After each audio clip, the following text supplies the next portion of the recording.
নবী সাল্লাল্লাহু আলাইহি ওয়াসাল্লাম এই সওমটাকে রেখেছেন, মুহররম মাসের এই 10 তারিখের সওমটা, এবং তিনি বলেছেন যে আমি আশা করি এই সওম রাখার ফলে 1 বছরের গুনাহ আল্লাহ পাক মাফ করে দিবেন। এবং একজন সাহাবী এসে জিজ্ঞাসা করছিলেন যে কোন মাসের রোজা রমাজান মাসের পরে সর্বোত্তম। নবী সাল্লাল্লাহু আলাইহি ওয়াসাল্লাম বলছেন রমাজান মাসের পর সর্বোত্তম সওম হচ্ছে মুহররম মাসের সওম। 3-4টা বিষয় নবী সাল্লাল্লাহু আলাইহি ওয়াসাল্লাম কখনো ছাড়তেন না।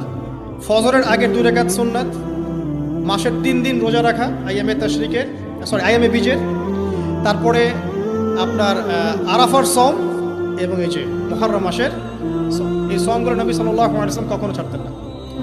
আরও এসেছে একটা বর্ণনা, আমি এটা পেয়েছি ফয়জুল কালামের মধ্যে, যে আশুরার সওম রাখার পাশাপাশি ওই দিন যদি আপনি পরিবার বর্গের উপর খরচ করেন, ইনশাআল্লাহ আপনাকে সারা বছর আল্লাহর পক্ষ থেকে রিজিকের প্রশস্ততা দেওয়া হবে।